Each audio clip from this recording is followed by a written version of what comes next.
पूज्यपाद क्षमा के मंदिर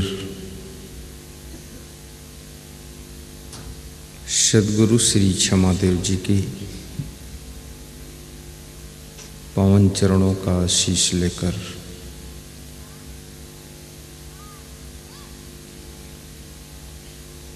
छत्तीसगढ़ प्रदेश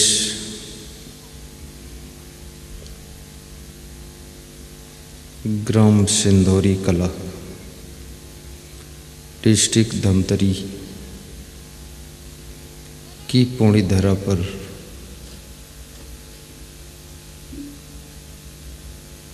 आयोजित हो रही सुखद सत्संग कथा में हम और आप निमज्जन करेंगे, जीवन को कृतार्थ करेंगे।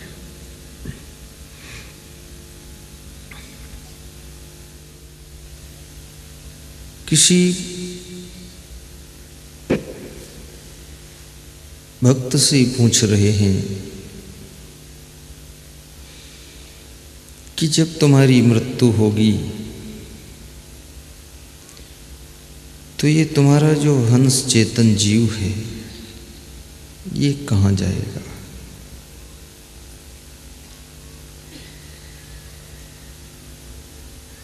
अभी तो तुम्हारा जीव इस शरीर में है, परंतु इस शरीर में परमानेंट कोई नहीं रहता है। हर जीव इस शरीर का त्याग करता है और जब तक शरीर में जीव रहता है तब तक ये शरीर जिंदा रहता है। जीव के प्रभाव से शरीर जिंदा रहता है। जीव जब शरीर से बाहर निकल जाता है तो ये शरीर मुर्दा हो जाता है, जिसको कहते हैं कि मृत्यु हो गई। और इस लोक का नाम भी मृत्युलोक है।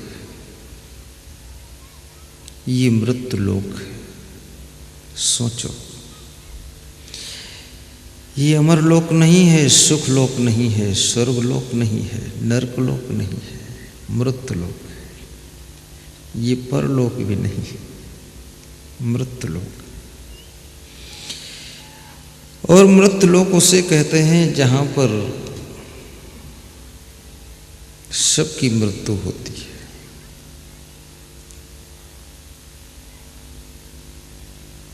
और मृत्यु उसी की होती है जिसका जन्म होता है। बिगड़ती वही चीज है जो बनती है। विनाश उसी का होता है जिसका कभी निर्माण हुआ है।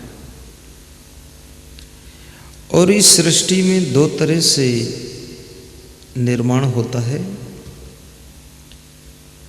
आर्टिफिशियल और नेचुरल, कृत्रिम और प्राकृतिक। जैसे पहाड़ों का बनना ये प्राकृतिक है,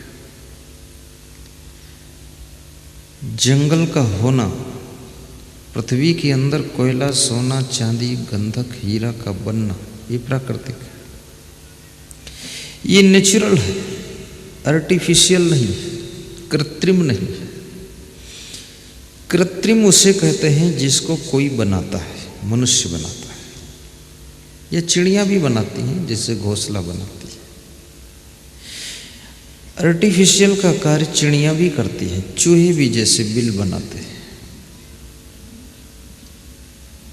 पंछी घोंसला बनाता है, मनुष्य मकान बनाता है। तो दो तरह की रचना हुई। एक तो जिसको कोई प्राणी निर्माण करता है, दूसरे जिसको प्रकृति निर्माण करती है। लेकिन प्रकृति निर्माण करे या प्राणी निर्माण करे, जो भी चीज निर्मित होती है वो एक दिन विनष्ट भी होती है।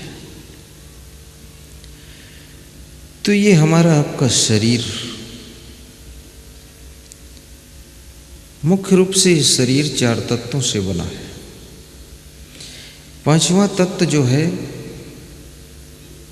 छित जल पावक गगन समीरा। छित पृथ्वी को कहते हैं, पावक आग को कहते हैं, जल पानी को कहते हैं, गगन आकाश को कहते हैं, समीर वायु को कहते हैं। तो ये पांच तत्वों से मिलकर के शरीर बना है, ऐसा भारतीय संस्कृति कहती है। पंत कबीर साहब कहते हैं चार तत्वों से ही बना है। छित जल पावक और समीर। कबीर कहते हैं आकाश कोई तत्व नहीं है। विशाल देव ने कहा है आकाश भी यदि तत्व होता तो फिर ये चार तत्व कहाँ रहते हैं, जगह ही नहीं बचती। आकाश का मतलब होता है शून्य। आकाश का पर्यायवाची शब्द शून्य भी है। और शून्य का क्या अर्थ होता है? शून्य का अर्थ है जैसे स्कूल में तुम परीक्षा देते हो, परीक्षा में जिसको नंबर शून्य मिले, लोग पूछते हैं कितने नंबर मिले, बोले शून्य। शून्य को इंग्लिश में जीरो कहते हैं। जीरो का मतलब क्या होता है? शून्य का मतलब क्या होता है? कुछ नहीं, बिल्कुल नहीं। जैसे तुम्हारे पास में एक बोतल है नहीं, उदाहरण दे रहा हूं। एक बोतल है, उस बोतल में तुम जब पानी भरते हो तो उसमें से हवा बाहर निकलती है। हवा बाहर निकलती है तब पानी अंदर जाता है, पानी अंदर जाता है तो हवा बाहर निकलती। जितना पानी अंदर जाता है उतनी हवा बाहर निकल जाती। जितनी खाली जगह उसमें हवा है। और पानी भी स्थान लेता है, अग्नि भी स्थान लेती है। पानी का केंद्र सागर है, समुद्र है। हवा का केंद्र वायुमंडल है। आग का केंद्र सूरज है। और पृथ्वी का केंद्र ये पूरी धरती है, मिट्टी का केंद्र है। इसलिए कोई चीज तुम बनाते हो, आप विचार करना, जैसे आप कोई मूर्ति बनाओ तो सबसे पहले मिट्टी लेते हो, फिर उसमें पानी मिलाते हो, फिर उसको तैयार करते हो, फिर हवा में सुखाते हो, फिर आग में पकाते हो। ये चारों तत्व शामिल हो गए। फिर पकने के बाद वो मूर्ति बन गई, कुल्हड़ बन गई, मटका बन गया, घड़ा बन गया। ये चारों तत्वों का मिलन किसी चीज को निर्माण करता है। अब इनका कितनी मात्रा में क्या क्या मिलन होता है, ये बहुत बड़ी बात है। पूरी सृष्टि की सभी चीजें इन चार तत्वों से ही बनी हुई है। पांचवा तत्व जो आकाश है वो खाली स्थान का नाम है, पर उसको भी सहज भाषा में तत्व कहा गया है, पर वो तत्व है नहीं। जैसे श्री कृष्ण ने जिस समय अर्जुन को समझाया है आत्मा का स्वरूप, तो उन्होंने कहा कि नैनम छिंदंत शस्त्राणि नैनम दात पावका न चैनम क्लेद्यंत्यापो न शोष्यत मारुता।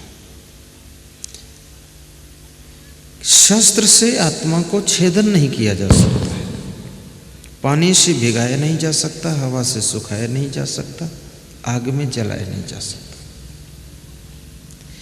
लेकिन कृष्ण ये नहीं कहते हैं कि आकाश में उसको हटाया नहीं जा सकता, आकाश का नाम नहीं लिया हुआ। पूजा कर तो इतनी कर कि पूजा की तू हद कर दे, भक्ति कर तो इतनी कर तू भक्ति की तू हद कर दे, और यमराज के दरबार में पहुंच करके अपने कर्मों का खाता तू रद्द कर दे, रद्द कर दे। ये मनुष्य कर्मों के खाते को भी रद्द कर देता है। कर्म खत्म, भोग खत्म, जन्म खत्म, मरण खत्म, मोक्ष प्राप्त हो गया। इसके पास ये भी क्षमता है। और मनुष्य जब संसार में कुछ गलत करता है, 7 दिन तुम कोई गलत काम करो तो 7 दिन के बाद उस गलत काम को करने की आदत बन जाती है। और किसी भी आदत को छोड़ने के लिए 7 महीने प्रयास करो तब भी मुश्किल से छूटती है, और कभी कभी 7 साल लग जाते तब छूटती है, और आदत कभी कभी 7 जन्म तक भी नहीं छूटती है। बनती तो 7 दिन में है और 7 जन्म तक तुम्हारा पीछा पकड़ती है।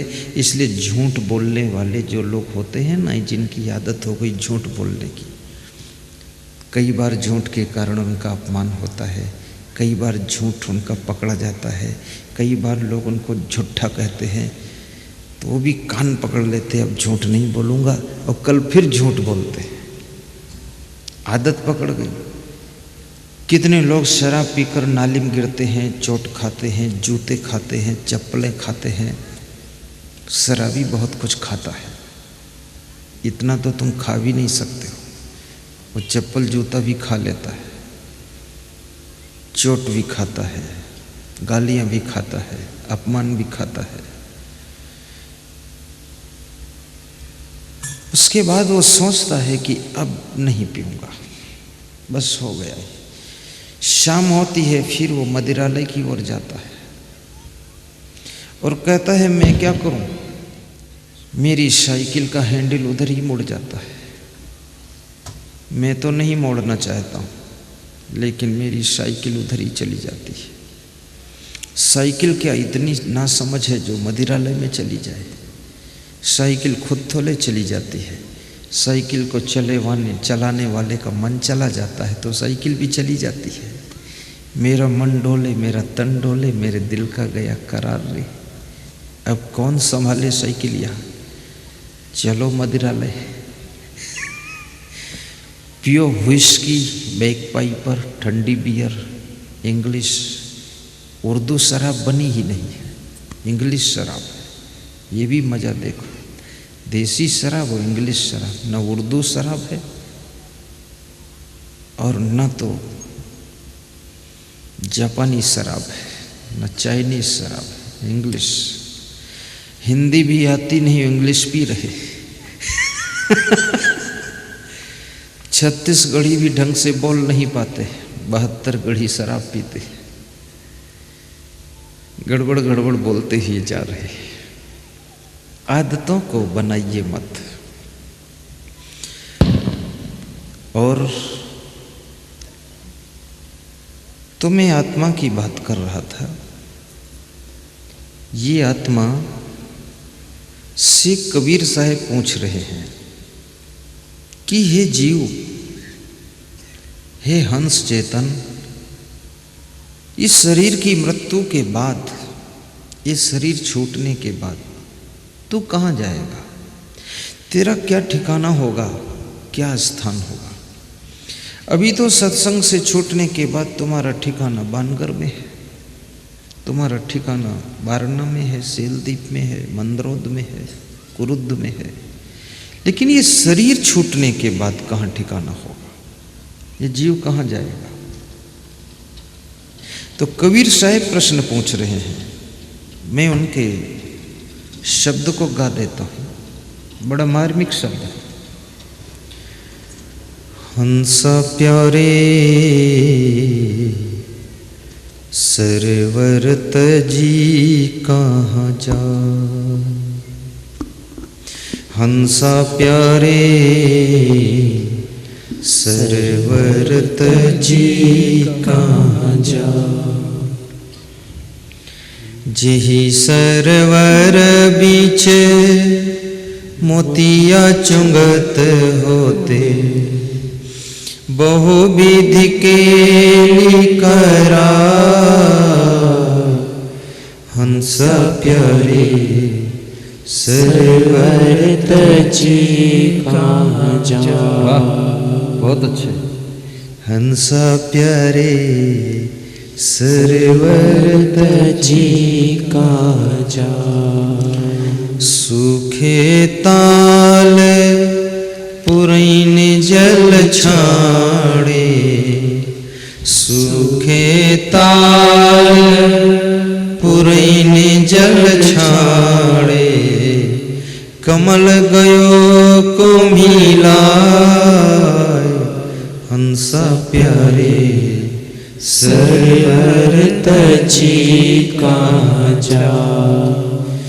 कहीं कबीर जो अब की बिछुरे, कहीं कबीर सुनो हो संतो, कहीं कबीर सुनो हो संतो, बहुरी मिलो कब हंस प्यारे सरवर तजी कांचा। बचपन, जवानी और बुढ़ापा। बुढ़ापे में यदि मृत्यु की चर्चा करो तो लोग बड़ी रुचि से सुनते हैं, क्योंकि वे समझते हैं आज नहीं तो कल हमको यही होना ही है। लेकिन जवान लोगों से चर्चा करो, मौत की चर्चा करो तो सुनने में अच्छा नहीं लगता। भोग विलास की चर्चा करो तो बड़ी रुचि लेते हैं। और बच्चों से अगर चर्चा करो मौत की, मृत्यु, आत्मा, अमर, तो बच्चों को ऊब लगती है। अरे ये क्या चालू कर दिया खाम खाम। बच्चों को हंसने वाली बात कहो, मजाक की बात कहो तो अच्छा लगता है। लेकिन जीवन का वास्तविक प्रसंग है आत्मा, परमात्मा, मोक्ष, मुक्ति, मौत कैसे होगा। कबीर साहब ने इस शरीर को सरोवर कहा कि शरीर रूपी सरोवर में चेतन हंस रहता है। जीव को हंस कहा है और शरीर को सरोवर कहा है। और ये भी कहा है हंसा प्यारे सरोवर तज कहाँ जाए। इस सरोवर को छोड़कर तुम कहाँ जाओगे। बड़ी मजे की बात है, सरोवर को छोड़कर कहाँ। जैसे हंस पंछी मानसरोवर को छोड़कर उड़े तो कहाँ जाए, कहाँ जाएगा आप। इसलिए वो मानसरोवर को छोड़ता नहीं। लेकिन ये चेतन हंस आत्मा, ये जीव इस शरीर रूपी सरोवर को छोड़ता है। स्त्री, पुरुष, बचपन, जवानी, बुढ़ापा, तीनों उम्र में ये शरीर छोड़कर आत्मा विदा लेती है। इस आत्मा का बंधन क्या है? वासना ही बंधन है। जो जो हमारी आपकी कामनाएं संसार में अटकी भटकी हैं,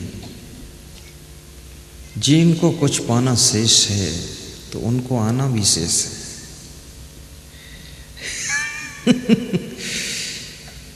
वही आएंगे जो भी कुछ और पाना चाहते हैं,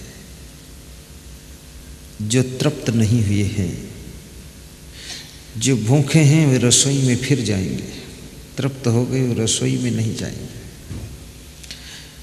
तो ये दुनिया के किचन में किचकिच मचाने के लिए तुम फिर आओगे, क्योंकि अभी न तो तुम भोगों से तृप्त हुई हो, न रूप विषय से तृप्त हुई हो, न शब्द विषय से तृप्त हुई हो, न गंध विषय से मन तृप्त हुआ है, न स्वाद विषय से तृप्ति हुई है। जीवा स्वाद चाहती है, नासिका गंध सुगंध चाहती है, आंखें सुंदर रूप को निहारती है। और जब ये पंच विषय पंच इंद्रियों को आकर्षित करते हैं, ध्यान देना, तो मनुष्य के मन का विवेक खो जाता है। फिर वो समझ नहीं पाता मुझे क्या करना चाहिए, क्या बोलना चाहिए, कैसे करना चाहिए। एक नवयुवक साधु किसी घर में गया। देखिए हर जगह बहुत विवेक की जरूरत है। तो उस घर मालिक के लड़कियां थीं। एक लड़की से पूछता है, बहन जी तुमको कहीं देखा हूं? तो उसने कहा, मैं तो गुरु जी के सत्संग में जाती हूं, कहीं देखा होगा आपने। बोले बहन जी क्या तुम्हारा मोबाइल नंबर हमको मिल जाएगा? तो उसने कहा नहीं मिल सकता है, हमारा तुम्हारा क्या संबंध है, हम तो गुरु जी की भक्ति करते हैं, तुम मोबाइल नंबर क्या करोगे? अरे मूर्ख साधु, ये लंगोटा फालतू क्यों बांधा है? किसी लड़की का मोबाइल नंबर वो लड़की असंतुष्ट हुई, अब इस साधु क्यों मांगा उसका नंबर? नहीं मांगना चाहिए, बेशर्म है, मूर्ख है। ये इंद्रियां विषयों की ओर आकर्षित होती हैं और यदि तुम्हारे पास विवेक नहीं है तो तुम बहुत गलतियां करोगे। और याद रखना, शिष्य की गलती गुरु को डुबाती है, पुत्र की गलती माँ बाप को डुबाती है और बहू की गलती सास ससुर को डुबा देती है। गलती तो कोई करता है, डूबता कोई और है। अभी मुझे मध्य प्रदेश में एक सज्जन मिले तो बोले लोगों ने मुझे बहुत मारा है। तो हमने कहा हुआ क्या? बोले मेरा बेटा एक लड़की को लेकर भाग गया है, तो लड़की वालों ने बेटे को तो पाया नहीं, हमको बहुत पीटा है, ये सब दर्द हो रही है। रोने लगा वो 50 साल की उम्र का आदमी। तुमने कहा बेटा तुम्हारा है, कंट्रोल में रखो। बेटा बेटी को कंट्रोल में रखना बहुत जरूरी है। आप अपना कुत्ता कंट्रोल में न रखो, किसी की टांग में काट ले तो आपका FIR दर्ज हो जाएगा। बेटा तो बेटा है, कुत्ता की बात ये है। तुम्हारा जानवर कंट्रोल में ना हो, वो किसी की फसल को बिगाड़ दे तो FIR दर्ज हो जाएगा आपके ऊपर। फिर तुम्हारा बेटा और बेटी बहू ये सब तो बहुत समझदार हैं, इनको भी कंट्रोल में रखना चाहिए। और मनुष्य एक ऐसा प्राणी है, अगर उसका मन बिगड़ा है उसको कितना ही कंट्रोल करो, कहीं ना कहीं वो रास्ता निकाल कर बेकंट्रोल काम करता है। नियमों का पालन करना, इन इंद्रियों की चंचलता में मत फंसना, क्योंकि इंद्रियां जीते जी तुम्हारा साथ छोड़ती है। जिन इंद्रियों के लिए तुम जिंदगी को बिगाड़ते हो, चरित्र को खो देते हो, अपमान के घुंट पीते हो, मुंह दिखाने लायक नहीं रह जाते हो, जूते खाते हो, मार खाते हो, निंदा सहते हो, वह इंद्रियां भी बुढ़ापा आते आते सब साथ छोड़ देती हैं। इसलिए इंद्रियों के चक्कर में भी मत पड़ना। 70 साल के बाद आंखें भी साथ छोड़ती है, 80 साल के बाद दांत भी साथ छोड़ देते, कान भी साथ छोड़ देते। अभी पंतौरा में मेरी पधरौनी थी तो वहां पर विधायक छतराम देवांगन मिले, 3 बार विधायक बन चुके। लोगों ने बताया छतराम देवांगन है, हमने कहा अच्छी बात है, बिना छत के मकान बेकार है और छतराम के बिना राजनीति बेकार है, आओ छतराम बैठो। तो खड़े थे वे, लोगों ने कहा सुनते बिल्कुल नहीं है। तो मैंने हाथ पकड़कर बिठाया। तो मेरे जो लोग सुनते नहीं हैं वो समझते हैं कि दूसरा भी नहीं सुनता है, वो बहुत जोर बोलते हैं और कान में बोलते हैं। और तुम नहीं सुनते इसका मतलब क्या हम नहीं सुनते हैं? तो मेरे कान में बोल रहे थे कि दोनों कान बंद हो गए। अब राजनीति बंद कर दिया, वाइफ जिला पंचायत उपाध्यक्ष हो गई है, मेरे बस का नहीं है। कान साथ छोड़ देते हैं, लेकिन यही कान बचपन में जवानी में न जाने कितने फिल्मी गीतों को सुनने के लिए भागते थे और आपकी जिंदगी को बिगाड़ने में इन कानों ने मदद किया है। याद रखना, जिन कानों ने आपकी जिंदगी को बिगाड़ दिया, वर्तमान और भविष्य को बिगाड़ दिया, आज वह कान खुद भी बिगड़ गए, बिगाड़ने वाले भी बिगड़ गए। इसलिए इनके चक्कर में बिगड़ना मत।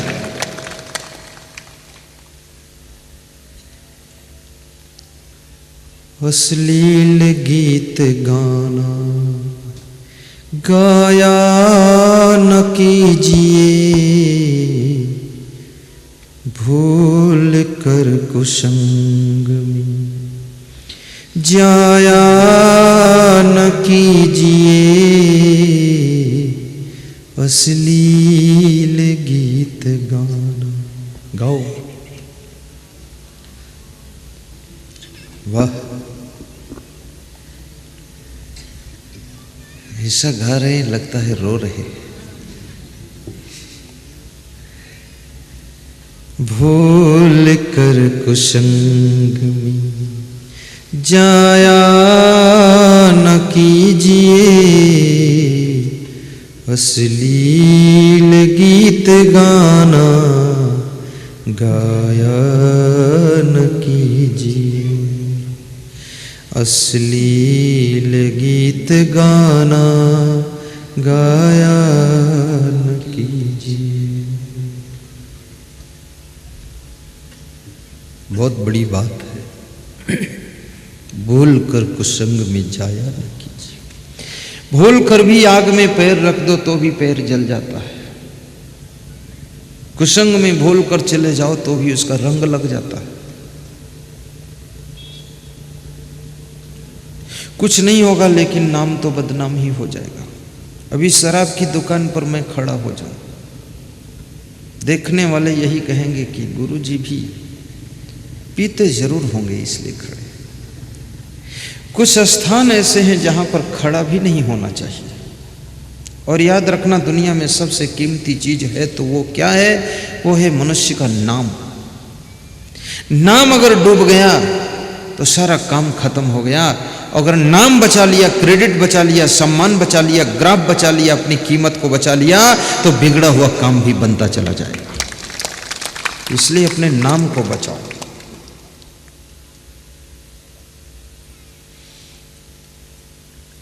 कितने लोग दाम बचाने के लालच में नाम खो देते। दाम में इतना लोभ है, धन के लिए नाम डुबा देते, चोरी कर लेते, चुट्टा बहुत ज्यादा है। इतने थर्ड क्वालिटी के चुट्टा है, इतने फूहड़ चुट्टी है कि कुछ पूछो मत। फटे कटे चप्पल भी चुरा लेंगे लोग, जो कुछ पा जाए। आदत बिगड़ गई। अरे इंसान उसका नाम है, किसी का सोना चांदी हीरा उसके लिए मिट्टी के समान होना चाहिए। याद रखना, सोने की लंका में रहने वाला रावण भी चैन से सो नहीं पाता है और बुरी तरह से राम के हाथों से मारा जाता है। किसी का मंगल सूत्र चुरा करके तुम कहां मंगल पा सकते हो? जिनके पास में पूरी सोने की लंका है उनके जीवन में मंगल नहीं हुआ। थोड़ा सा सोना मंगल सूत्र का चुरा करके तुम कहां शांति पाओगे? उस रावण की मौत राम के हाथों से हुई थी। इसलिए मैं निवेदन करूंगा, मन ललचाना नहीं चाहिए। अभी बटोरा गांव में मेरा सत्संग था, कोरबा जिले में, वहीं से आ रहा हूं। तो हमारे संत हितकर दास जी ने अनाउंस किया कि किसी का सैमसंग मोबाइल गिर गया है और काउंटर पर जमा हो चुका है, जिसका हो आकर के प्राप्त कर ले। तो मैंने कहा, कितने महान लोग हैं। सैमसंग मोबाइल गिरा है, काउंटर पर जमा हो गया है, अनाउंस हो रहा, जिसका हो ले लो। एक वह लोग हैं कि चार्जिंग में मोबाइल लगाओ, तुरंत मोबाइल गायब है। अगर जरा सा पानी पीने चले गए, बस काम हो गया। मोबाइल नहीं गायब कर पाए तो मोबाइल की बैटरी चेंज कर लिया, अपनी डाउन बैटरी डाल दिया, तुम्हारी निकाल लिया। अब तुम लिए घूमते, इसमें क्या हो गया? मैं तो आपसे वादा करता हूं, इरादा करता हूं और चुनौतीपूर्वक कहता हूं, चोरी मत करो, गलत काम मत करो। तुम्हारी जो जो मनोकामना है वो सब पूरी ना हो जाए तो मुझसे कहना, सब पूरी हो जाए। नाम कमाओ। एक दुकानदार मेरे पास में आया तो कह रहा था, दुकान खोला था, थोड़ा आराम मिलेगी, लेकिन दुकान खोलकर बहुत व्यस्तता हो गई। तो हमने कहा, काहे की व्यस्तता? बोले, ग्राहक बहुत आते हैं। तुमने कहा, तुम्हारे यहाँ बहुत आते हैं, कितने के यहाँ तो आते ही नहीं है। क्यों आते हैं बहुत? तो उसने कहा, बच्चा आए या बूढ़ा, होशियार आए या मूर्ख, रेट सही, माल सही, तादाद सही, वजन सही, ये मेरा रूल है। इसलिए ग्राहकों की संख्या बढ़ रही है। लोग 10-10 हज़ार का सामान अपने 10 साल के बच्चे से मंगा लेते हैं। लोग फोन करते हैं, घर पहुंच सेवा देता हूँ, क्वालिटी का सामान उनके घर गिरा देता हूँ और तराजू लेकर जाता हूँ, वहाँ फिर से पुड़िया तौल तौल कर बता देता हूँ कि देख लो इसमें 1 किलो जीरा है। ईमानदारी, वफादारी, जिम्मेदारी, सच्चाई का धंधा परमानेंट चलता है, दिन दूना रात चौगुना चलता है। इसलिए ईमानदार भी बनो।